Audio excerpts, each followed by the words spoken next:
Welcome to J is for Justice podcast. If live breaking news and following true crime is your thing, then please consider subscribing to my channel. And if you like what you see in my videos, please consider giving them a thumbs up.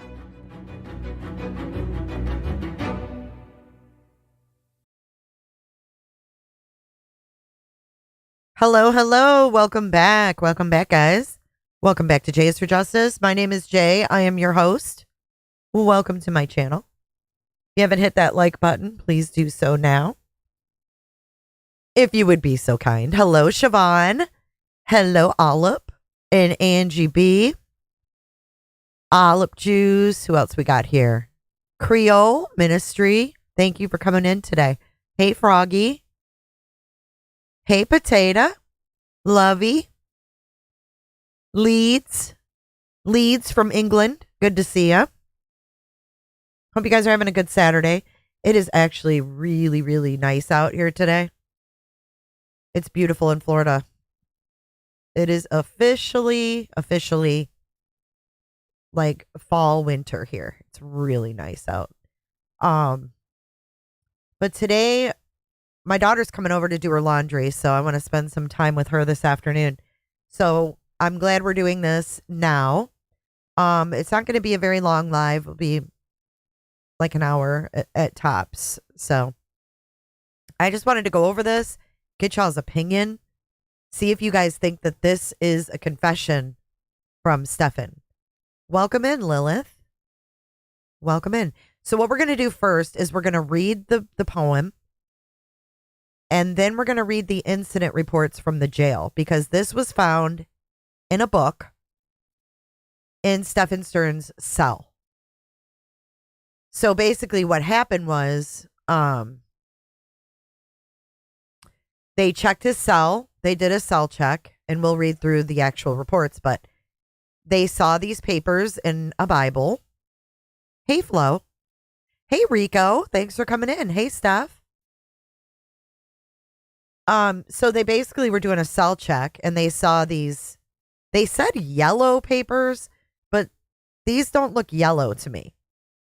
So I'm not sure what to make of that, but they made it sound like it was yellow legal pads, but the paper doesn't look yellow. So I don't know if it's the lighting or what the deal is.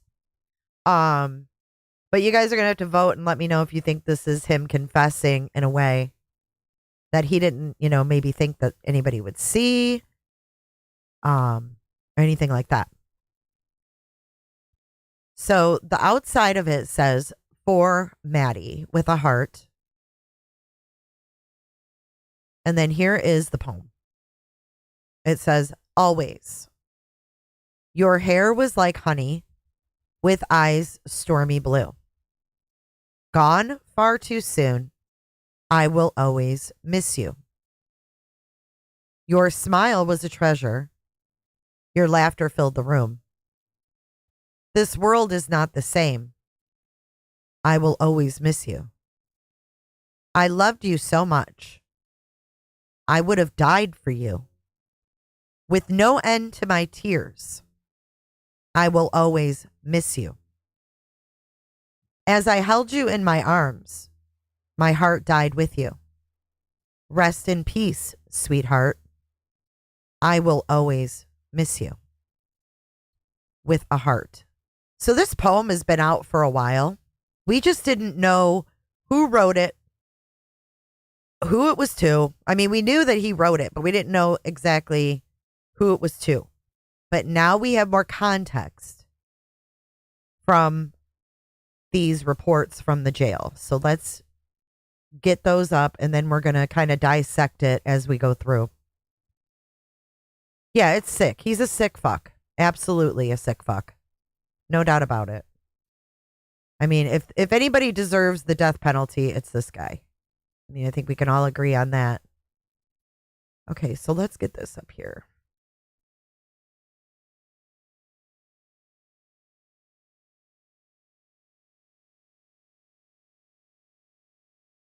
Hold on, I'm just going to put this over to the side for now.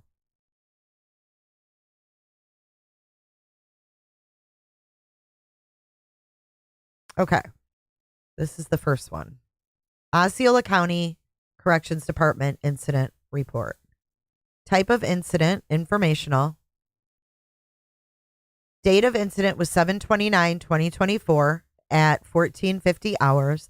The inmate is Stephan Stearns, C-Pod, and the reporting staff is V. Vargas. It says narrative.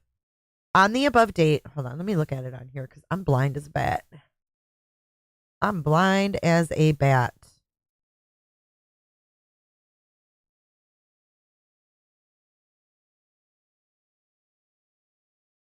Okay, that's better. And we got this from Plunder, by the way. On the above date and approximate time, I was assigned to the C-Pod Housing Unit officer. At approximately 14:50 hours, I was conducting random cell searches in Charlie Pod. While searching the cell of inmate Stephan Stearns, Charlie Isolation Cell number 2, I noticed some yellow pieces of notebook paper. This caught my attention because yellow paper is not common in our facility. After finishing the search of the cell, I asked another officer to confirm the presence of the yellow paper, and he also found it unusual. Just as we were about to wrap up, Corporal Dinko entered the pod. I inquired with her about whether yellow paper was permitted. She wasn't certain and asked to see the papers in question. I then requested inmate Stearns to hand over the papers, which he did. I asked the inmate how he obtained the yellow paper, to which he stated that his attorney had provided him with a few blank yellow papers on a prior date. One of the papers turned out to be a handwritten poem labeled, quote, for Maddie. I showed this note to Corporal Dinko. That concludes what I was involved in during this incident. And now if you go at the bottom, supervisor review. After closely examining the handwritten note, I noticed a few lines that concerned me. I immediately reached out to Counselor Mendoza from Mental Health Services. Mendoza has been involved with inmate Stearns since he was first brought in because of his high-profile case. After reviewing the note, she agreed with my assessment that it needed to be reported. Counselor Mendoza then evaluated inmate Stearns to determine if he needed additional mental health support. After her evaluation, she concluded that he could stay in his assigned cell without any additional restrictions. Photos were taken of the note and uploaded to the appropriate drive. Due to some concerning content within the poem, it was handed over to Kissimmee Police Department Detective Morris, and a chain of custody form was completed. The report is forwarded to the watch commander and the DRL for review.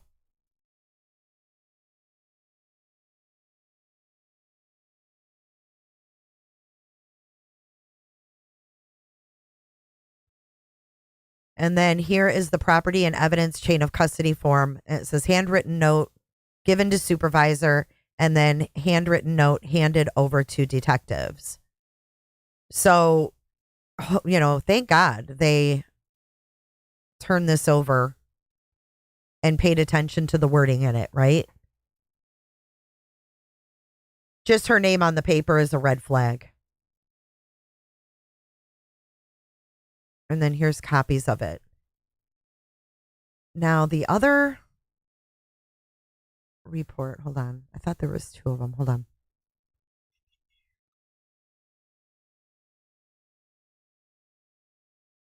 Maybe that was both of them together. Hold on.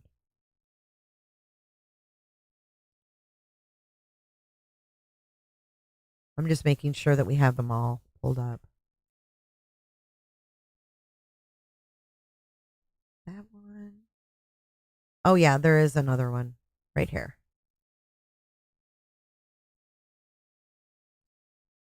Okay, let me get this one up.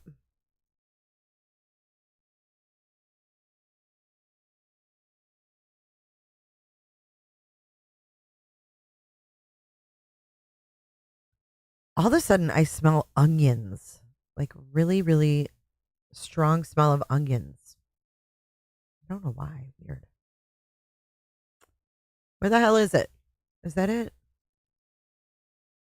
No.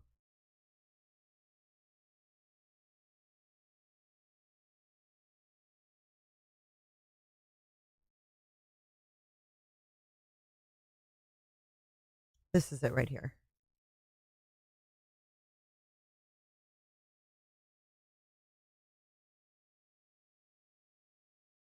Okay, so this one also says Osceola County Incidents Corrections Department Incident Report.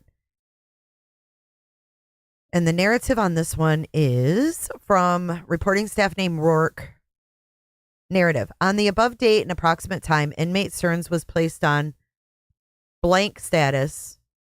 Must be mental suicide or by Nurse Tillotson due to the nature of his charges. Inmate Stearns had been charged with sexual battery, victim 12 to 17, possession of child pornography, and sexual battery, victim under 12 of age. Inmate Stearns completed the booking process. Inmate Stearns was secured in hand restraints and escorted to BC by Sergeant Rourke and Corporal Williams. Inmate Stearns was placed in BC 3A where hand restraints were removed. A strip search was conducted by Corporal Williams, which resulted in no contraband being found. Feel sorry for Corporal Williams. Inmate Stearns was issued a clean dignity garment with a clean mattress, and the cell was secured. A 15-minute special confinement watch form was initiated. Inmate Stearns' property was inventoried during the booking process and secured in the property room. Inmate Stearns will remain in blank observation until cleared by the mental health department. That's back from March. I don't know why. That has nothing to do with the poem. So let's go back to this poem when I'm done. Yeah. Thank you. Ooh, Publix chili is what's for lunch today, y'all. Yum, yum. Okay, so let's go back to the poem.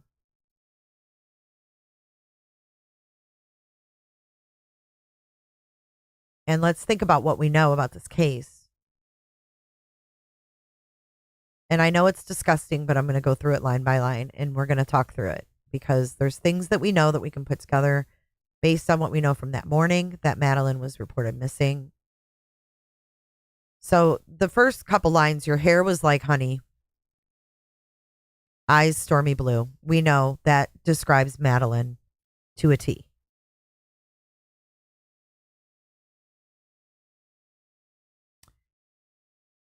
Gone far too soon.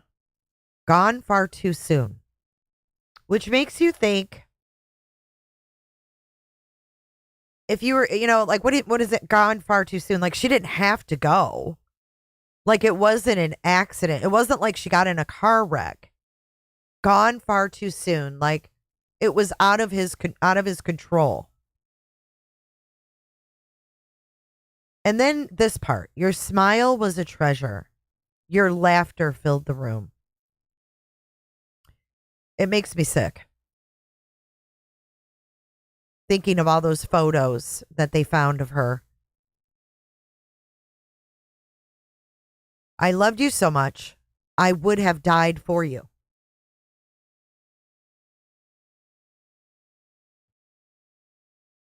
They found it on Jennifer's Instagram. Really? I never heard that. Because this was found in his cell, according to the documents. I would have died for you. What does that mean? Now, do you guys think that he wanted people to see this? Whoops.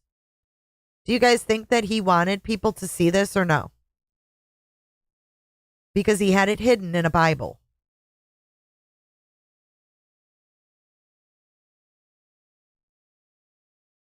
And then it says, this is the most disturbing part. As I held you in my arms, hi jammers, my heart died with you. Now we know that morning, Jen claims that Stephan came in to help her she helped Stephan with the dog leash. Stephan woke her up that morning and she got up, helped him leash the dog, as she said, her words, helped him leash the dog, and then she went back to bed.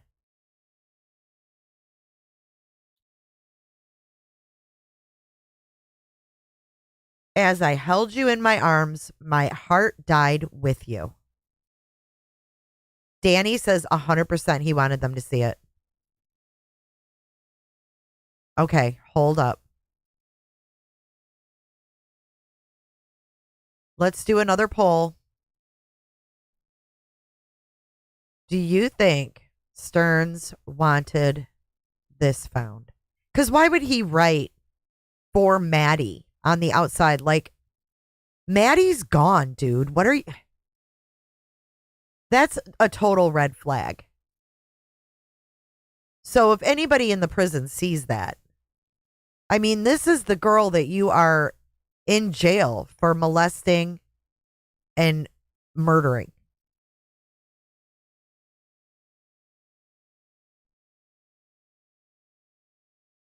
So 86% of you see this as a confession, 13% of you don't.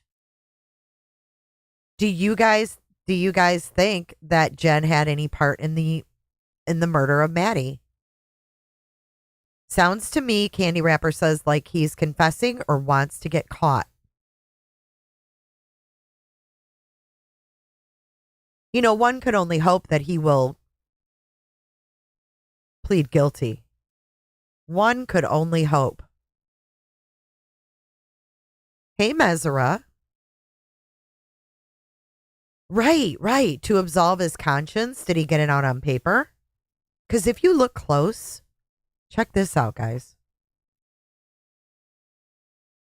If you look close at how he wrote this, you can see, I mean, he has nice penmanship and shit, but you can see that he wrote over this more than once. He literally, like, traced over it. He didn't just write it once and done.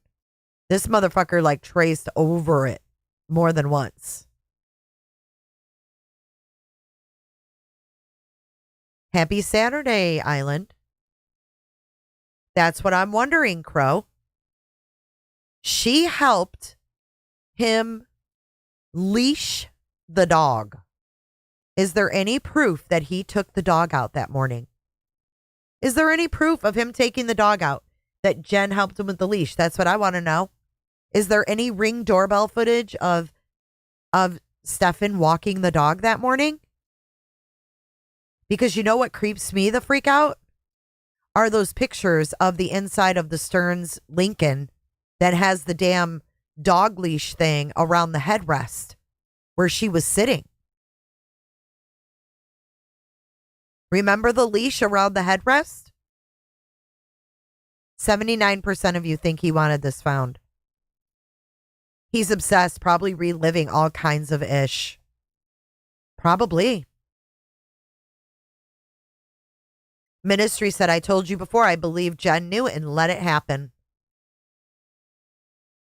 I'm just wondering if she helped. I know this is gross, but where can I find that picture of that headrest? I know we went over it in another video.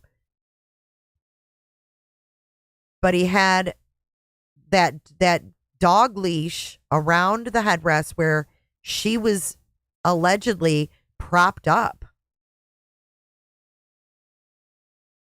And he was driving around with her propped up. Yeah, I didn't think it looked yellow either. It looks like a white legal pad to me.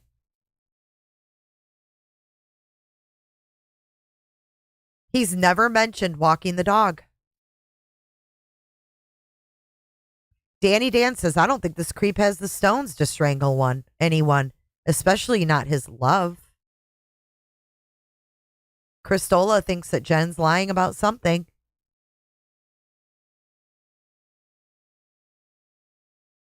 I just don't like how she said that he woke her up to help leash the dog, and then her ass just went back to sleep.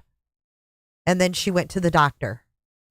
While he went and drove around, going to the vape store, doing whatever the hell he was doing. I don't like that leash. It doesn't look like a copy at all. I mean, we just showed in the evidence thing, there was pictures taken of it and it looks white. But it could be the lighting and shit. Flash or something. Jay, did they ever say if Maddie was pregnant? I haven't been keeping up. No, they have not. Walk the dog reminds you of Corey Richens. Yeah, me too. Yeah, should we find that video with the headrest? Hold on. Let me see if I can find it. Let me see if I can find it. Oh, you guys have to subscribe to this channel. Let me share the Florida Bald Eagle cam, y'all. It's so cute. Have you seen it? Look at this. Y'all watching monkeys and shit. Look at these bald eagles in the wild. Check this out. Sorry, I don't mean I'm ADD, but look at this. Hold on. Look. Oh, we should leave her up in the corner. How amazing is this, huh? Can we get some eagles in chat for the Florida Bald Eagle? She is adorable.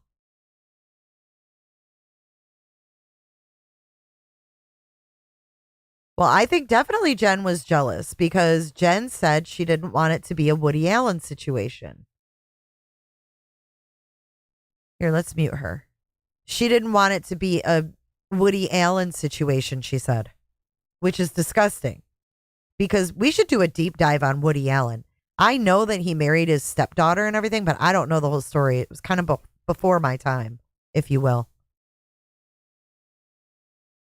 But I'm finding that video of that headrest. Hold on.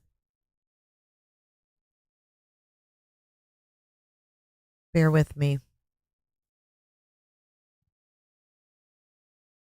It was in that last drop. I think it was the last live I did on this.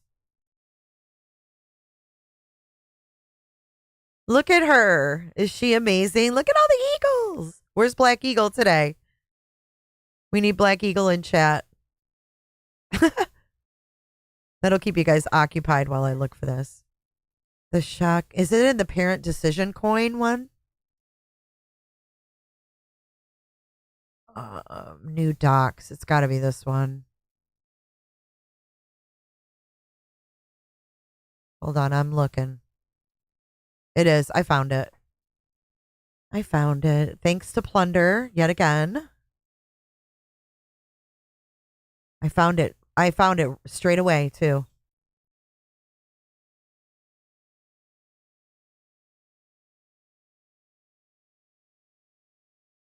I want to thank you guys for being here today. I really do appreciate you.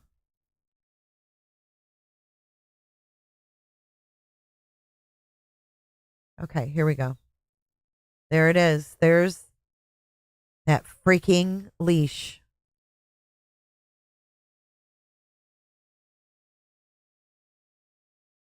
Disturbing AF. And that is the seat. That's the passenger seat of the Stearns Lincoln. The Stearns Lincoln. Mia Farrow found out by finding pics of them together sexually. Oh my God, Danny. Here's Jennifer Soto. You know, I always told him I was worried this would end up being a Woody Allen situation. And, you know, I got to play her quote. Where did she say that shit?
The only ones that find him attractive are Betty.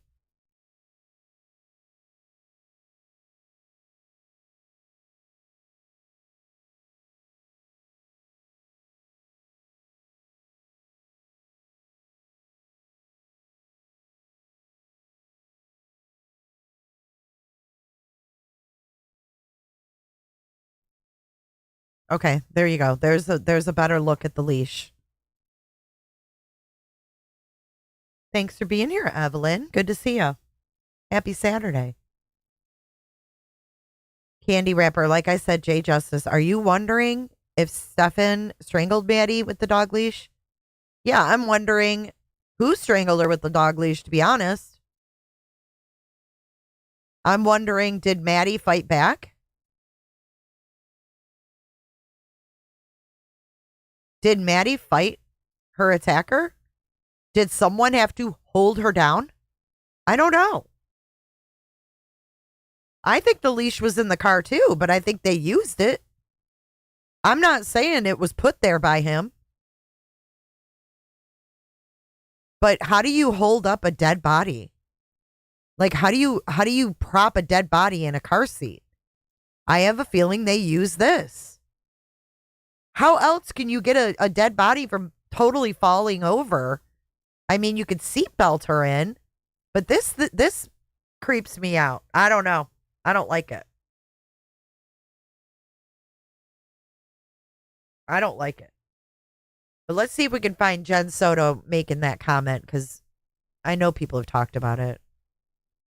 Woody Allen comment.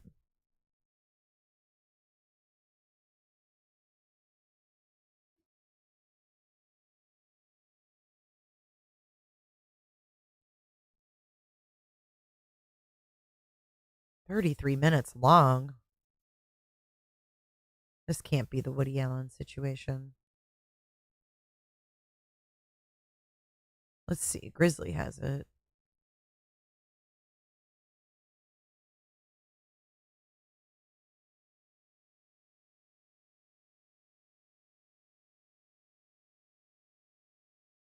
I mean, her title says, her thumbnail says it.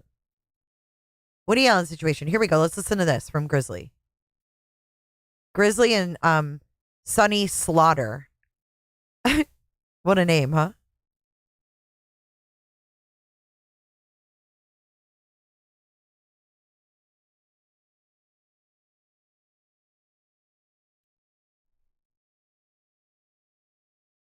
Thank you, Nicole.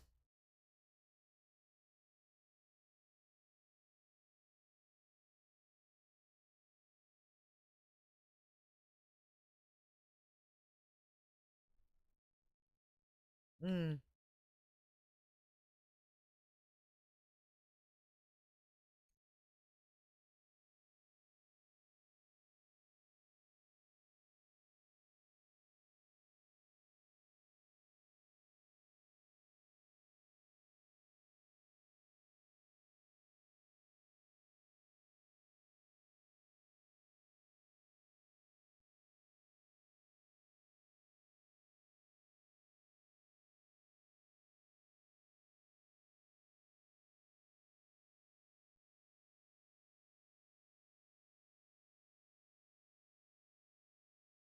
There's no sound. You can't hear it? Really? The heck? I'm sorry.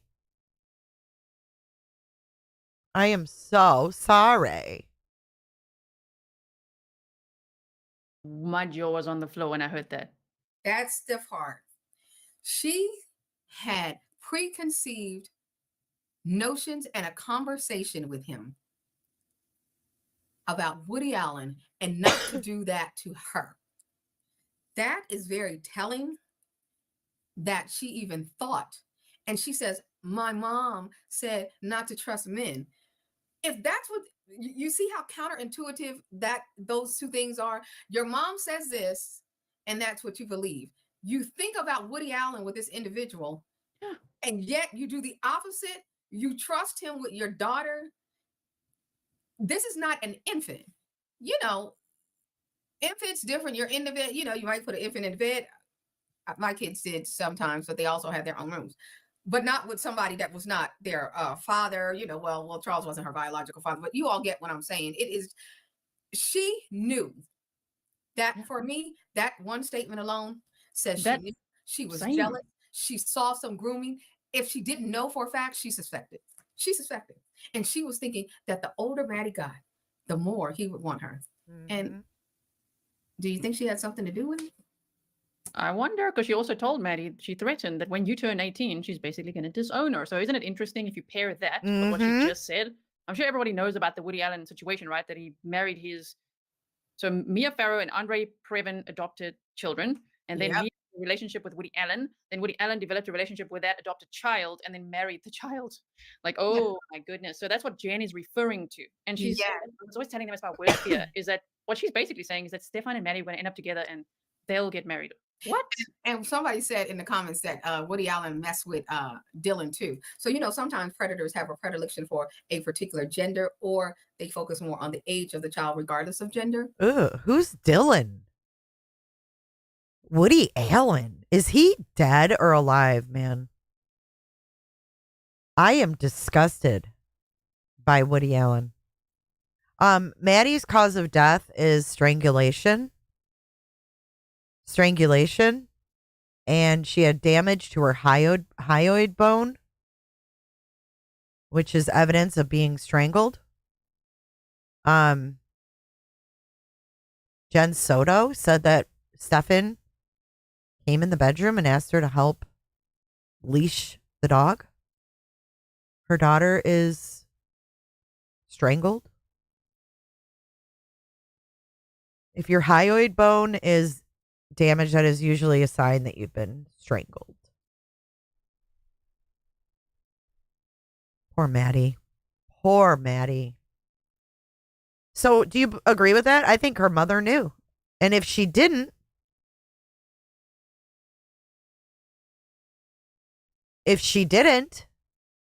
she suspected it. Woody Allen's wife breaks silence, slamming actress Mia Farrow. Woody Allen, the sweetest creep you'll ever meet. Dylan Farrow details her SA against Woody Allen 6 years ago.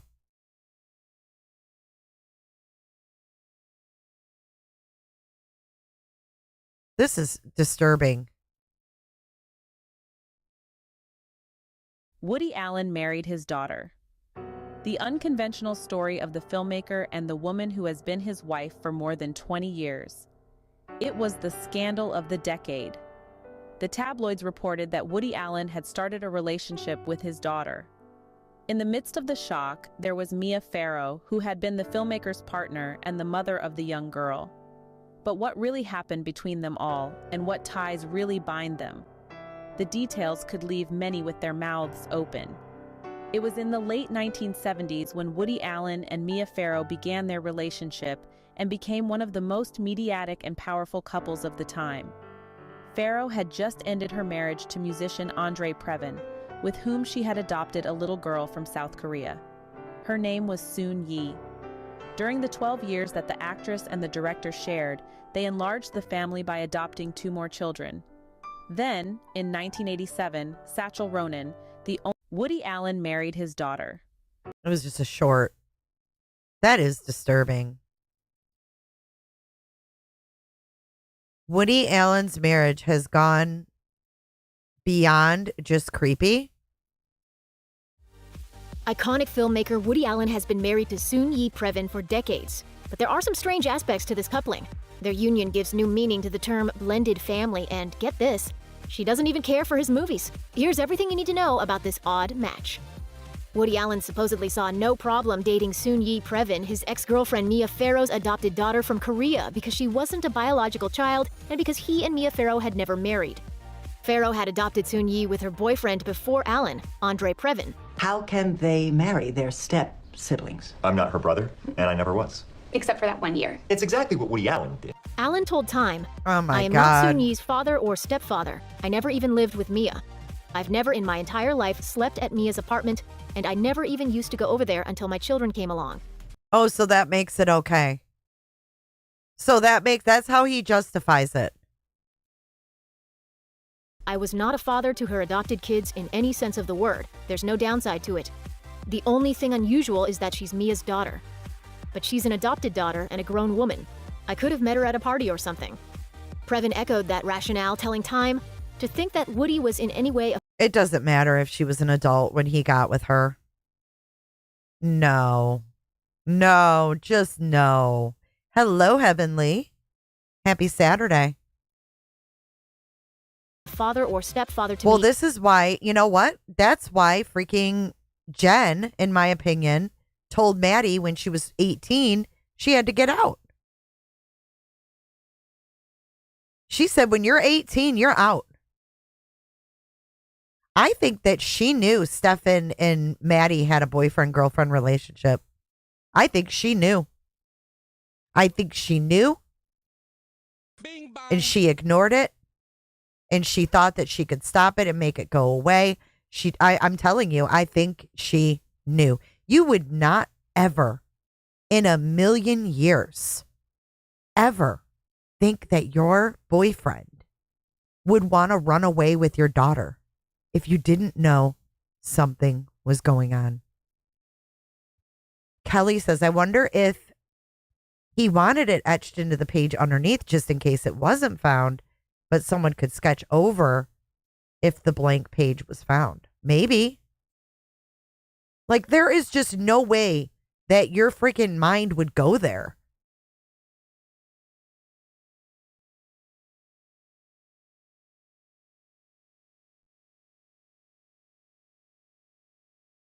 I think so too, Danny. Right. Maddie was raised with a very messed up picture of what love is supposed to look like. Is there really, Nicole? We should do a deep dive on the Pharaoh Allen situation.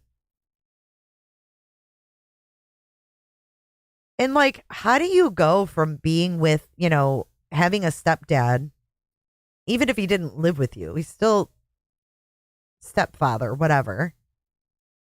And then she grows up and you find her attractive, sexual.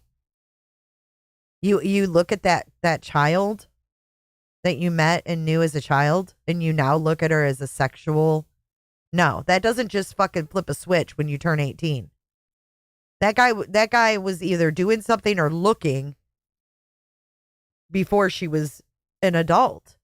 Because you don't just become sexually attracted to someone because they turn 18.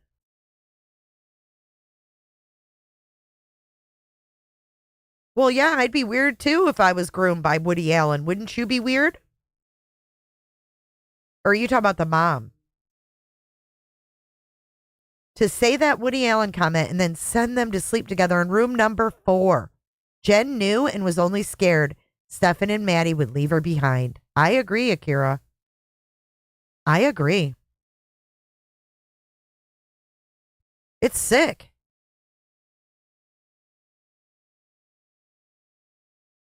Let's hear how she found out.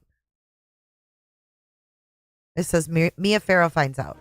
Vanity Fair reported that Farrow discovered Alan's relationship with Soon Yi when she found a stack of racy photos of her daughter at Alan's home. Oh, yeah. Hell to the no. She found a stack of racy photos of her daughter. Hey, Amy. Happy Saturday. Hey, Lisa Rose. Yeah, sounds very familiar. Alan took the photos of Soon Yi, claiming they were a tool to kickstart her modeling career. Oh, my God. Oh, my God. Modeling career. Alan told Time, Soon Yi had talked about being a model and said to me, would I take some pictures of her without her clothes on?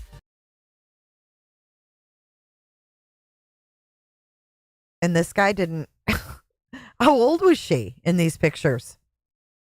At this time, we had an intimate relationship, so I said sure, and I did. I said, look, our relationship has been over for some time. We should go our separate ways. The important thing is that we do what is right for our children. Farrow was then awarded custody in 1993 by the New York State Supreme Court. According to the New York Times, acting Justice Elliot Wilk described Alan as a self-absorbed, untrustworthy, and insensitive father. The Times said Wilk issued a scathing 33-page decision that denounced Mr. Allen for carrying on an affair with Soon Yi Previn, trying to pit family members against one another, and lacking knowledge of the most basic aspects of his children's lives. Nobody likes me in the house. I'm with a house full of enemies. In terms of his children's thoughts on his relationship with Soon Yi Previn, Woody Allen seems equally baffled by any resistance. When asked about his kids' feelings, the filmmaker told Time, I don't think they think of sleeping with. They only know what is constantly drummed into them. And I don't think my children feel any lack of affection or any rivalry. Soon Yi and I will be very, very cognizant of their situation and feelings. This is some Delulu shit. No, there is exactly, Amy. There is no universe where this is okay. He should have been put in the clinker, in my opinion. This is sick. Fucking fuzzy slippers and lip gloss. When a judge asked Allen about the consequences of sleeping with someone his children may view as a sister, the filmmaker replied, I didn't see it that way. I'm sorry. Wow. What if Diddy said that? What if Diddy said that right now? Oh, well, I didn't see it that way. I'm sorry. Hey, Cheryl, Auntie Cheryl. Hope you're feeling better. It turned your stomach, as it should. But you know, it's crazy how this was not looked at like it is now. And for Jen to bring this up, very, very disturbing. He had been molesting Dylan since she was 7. Disgusting. In 1992, Woody Allen told Time that Mia Farrow was the one who prompted him to forge a relationship with Soon-Yi Previn, though likely not the kind of relationship that ultimately transpired. Exactly. Just like Jen, in her stupidity, probably wanted Stephan to form a fatherly relationship with her daughter.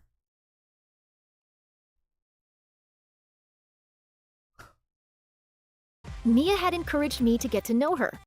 And look at that gaslighting. Look at this gaslighting. Don't you think Jen probably wanted the same thing? Oh, get to know Maddie, get her to come out of her shell. She likes those games and the little figurines and shit. She would say, take a walk with Soon-Yi, do something with her. Try and make friends with her. She's not really as hostile to you as you might think. Mia thought it was fine I took her to the game, and we struck up a relationship. It was strictly, I don't want to say an intellectual relationship, because I'm not saying we were discussing Kant or anything, but we chatted about different things. Intellectual relationship? The New York Post reported that after Mia Farrow found out about Woody Allen's relationship with her daughter, she sent Soon-Yi to work at a children's summer camp in Maine in June 1992. The job didn't last, but Farrow didn't know that. According to the Post, Farrow later found out that Previn had been fired from the camp because Allen was bombarding her with calls. Farrow supposedly... Wow. So her own mother sends her to a camp, wants her away from him, and he's bombarding the camp with calls? This guy is nothing but a predator. He should be in prison. This is disturbing. She didn't even know where her daughter was until she saw paparazzi photos of Previn outside Allen's apartment. Allen told Time that the reason he kept his relationship with Soon-Yi a secret from Mia, at least initially, was because he didn't necessarily think it would last. He stated, "For all I knew, I might have just been a little footnote in Soon-Yi's life," and then she would later say, "Well, I had a little flirtation with my mother's boyfriend at the end of their relationship." He calls it a little flirtation, having sex with his stepdaughter. He told NPR, "I started the relationship with her and I thought it would just be a fling. It wouldn't be serious, but it had a life of its own. Fling? I never thought it would be anything more. Then we started going together, then we started living together, and we were enjoying it. And the age difference didn't seem to matter. It seemed to work in our favor, actually." Just how big is that age difference? Previn was 27 years old and Allen was 62 when they wed in 1997. The filmmaker told NPR, "I'm 35 years older and somehow, through no fault of mine or hers, the dynamic worked. I was paternal. She responded to someone paternal."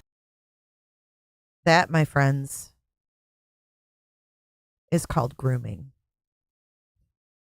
What a fucking asshole. The dynamic worked. Yeah, it worked for you, didn't it? Creep. Wow. I was paternal. She responded to someone paternal. That is grooming. That's exactly what Stephan Stearns did. He got away with it because he had money. Unbelievable, man. Hey, Rainbow. She responded to someone paternal. Sick. The justification here is just... When news of their relationship broke, Soon-Yi Previn issued a statement to Newsweek defending her romance with Woody Allen and alleging that Mia Farrow abused her. Previn stated, "I think Mia would have been just as angry if Allen had taken up with another actress or his secretary." Oh, so she was painted as the scorned woman who was only mad. And it would have been, she would have acted this way if he would have went and dated anyone else.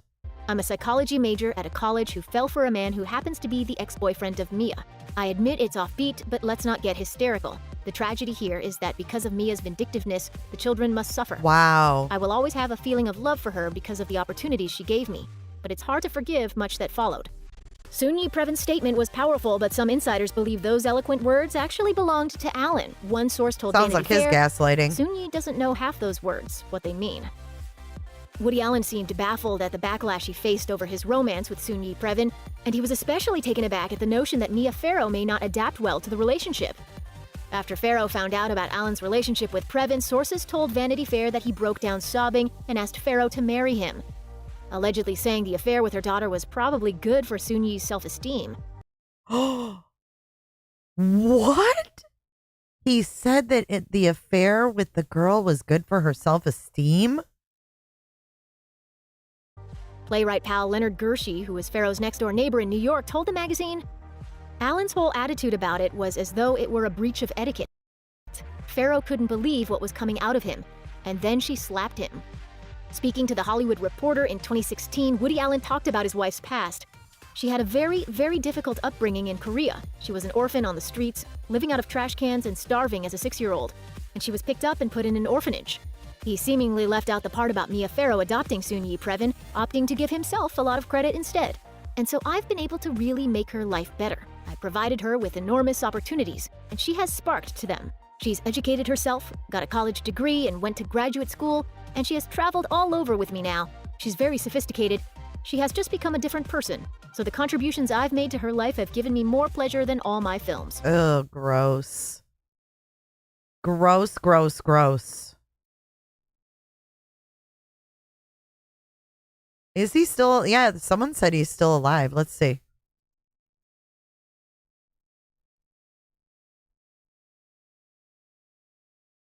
Yeah, he was born in 35, so he's like 90. He was born in the Bronx, New York. Let's see if there's any recent.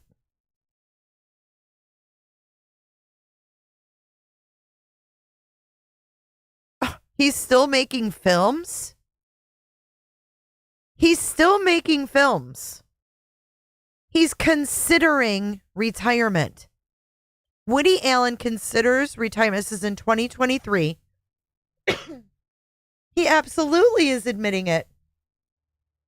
Listen to this. Woody Allen considers retirement after latest film, still maintains innocence, and calls cancel culture silly. Look at him. Woody Allen returned to the Venice Film Festival. He's still welcomed. Sorry, the dogs are barking. My daughter's just pulled up her car. He's still invited to film festivals? I mean, what? Why hasn't he been canceled? A romantic thriller that marks his 50th film, and he suggests quite possibly his last feature film. The French language film, playing at one of Europe's major festivals, represents the continued mutual embrace between the director and the continent after controversies have limited his funding stateside. Oh, poor Alan can't make as much money in the States anymore. Poor dude. Oh, woe is me.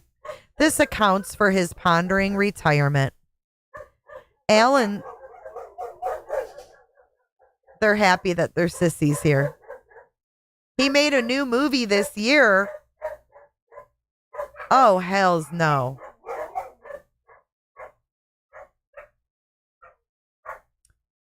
Listen to this. This accounts for his pondering retirement. Alan says that producing a new movie means hustling to secure backing. And at 87, he's not sure he wants to do that kind of work. So she's 35 years younger. So how old is she? If he's 88 minus 35, what's that? Like 50? She's like my age. Is she like 51, 52? Something like that? Maybe she can start hustling and he can retire. This account, okay, he says producing a new movie, blah, blah, blah, blah, blah. I have so many ideas for films, I'm sure he does, that I would be tempted to do if it was easy to finance. But beyond that, I don't know if I have some verve to go out and spend a lot of time raising money. And while independent film financing has always been a struggle, Allen has fallen out of the marketplace entirely in the U.S. after press coverage of the allegations of SA by his daughter, Dylan. When I raised this topic, Allen's tone and demeanor shifts noticeably. He's jovial and talkative when discussing his film and his love for French cinema classics, looking enraptured. His mood suddenly turned gloomy, however, as I asked him to comment on Farrow, as well as the impact her claims has had on his reputation in the U.S.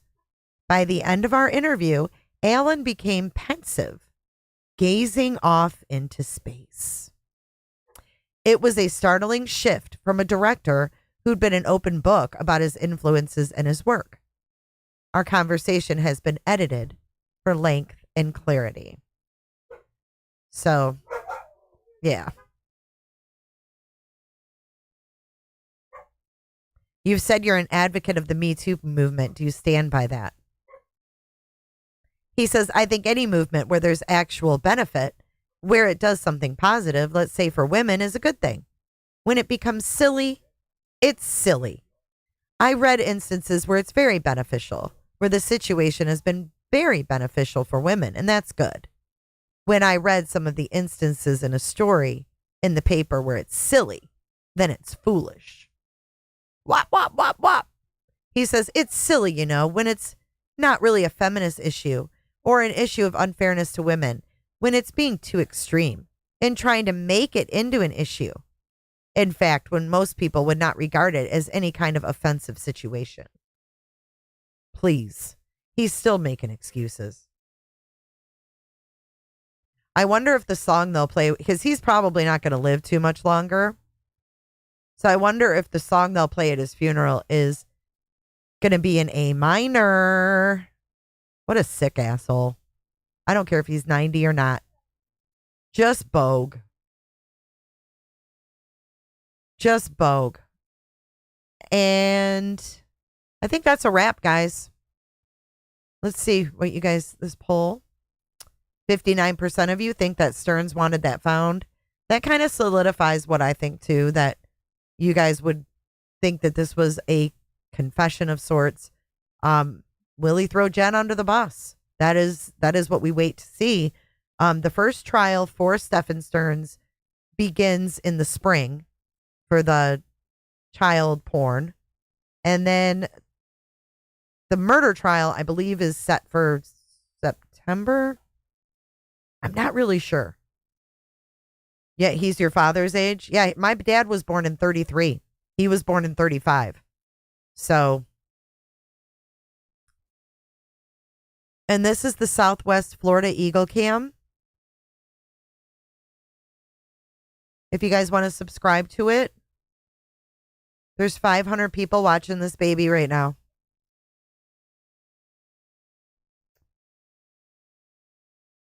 Michelle, I know, isn't it crazy though how someone like that can get away with this and how he's still being interviewed, and even if it is in Europe, he's still, you know, invited to film festivals and still making a career out of that. Jen, okay, so let me explain really quick about the immunity. She didn't get immunity across the board. She got immunity for that one interview she did, so that nothing she said in that interview could be used against her. However, that doesn't mean that she has granted immunity in other areas, if you will. So, aren't eagles the coolest? Here, I'm going to give you guys the link to this again. Go show her some love. And thanks again for joining. Tonight, we are going to be live again on Every Day with Jay. We're going to be watching the UFO files, the government UFO files. According to the U.S. government, this House hearing, we are not alone, folks. We are not alone. So we're going to watch that hearing. It's a couple hours. I think it's about 2 hours long. So we're going to watch that tonight on Every Day with Jay. I hope you'll come over, put on your tinfoil hat, and join us tonight. Thank you for joining today, guys. I agree, Aquamarine, but I feel that it's being broken apart. I feel like it's being broken apart because all those excuses that we heard out of Woody Allen's mouth just would not fly today.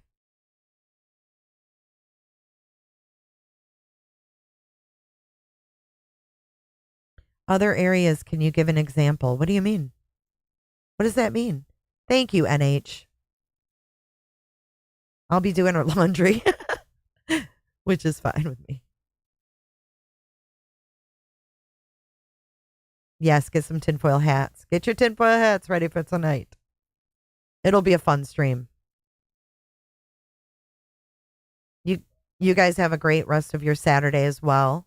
I wasn't sure. I'm waiting for Robin. I didn't know what she was asking me that. An example. Danny, Europeans often have interfamily relations. It's less frowned upon. Yeah. I think Potato would disagree. All right, guys. Have a great rest of your Saturday. Angie B, go make that phone call. Thank you guys so much for being here. Hit that like button and let's roll our credits. Dance it out this Saturday afternoon. Have a great day.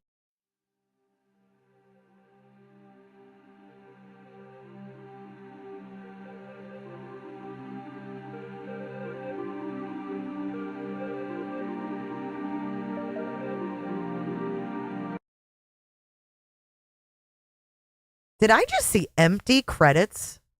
I have never seen empty credits before. What is going on these tubes? All right, guys, let's just go straight and dance it out. I'll see y'all tonight. I don't give a damn. I don't really care about you and your problems. I don't give a damn. You talk way too much. I have heard enough about you and your problems. I don't give a damn. I don't give a damn. I don't give a damn. I don't give a damn. I don't give a damn. You wanna be with me. You wanna feel something real, but I'm feeling differently. You're making plans to get to friends, but don't wanna face the fact that I ain't got time, I ain't got time, I ain't got time for that. Staying up late, sleeping all day, dreaming about Cadillacs. Buying new shoes, hanging by the pool, sipping on Coke and Jack. Calling my phone when you feel alone, but I'll never call you back. 'Cause I ain't got time, I ain't got time, I ain't got time for that. I don't give a damn, I don't really care about you and your problems. I don't give a damn. You talk way too much. I have heard enough about you and your problems. I don't give a damn. I don't give a damn. I don't give a damn. I don't give a damn. I don't give a damn. You're mad at me for not giving you comfort. You say that I'm away so much and now you don't feel the way you felt when we were younger. But that's okay for me, 'cause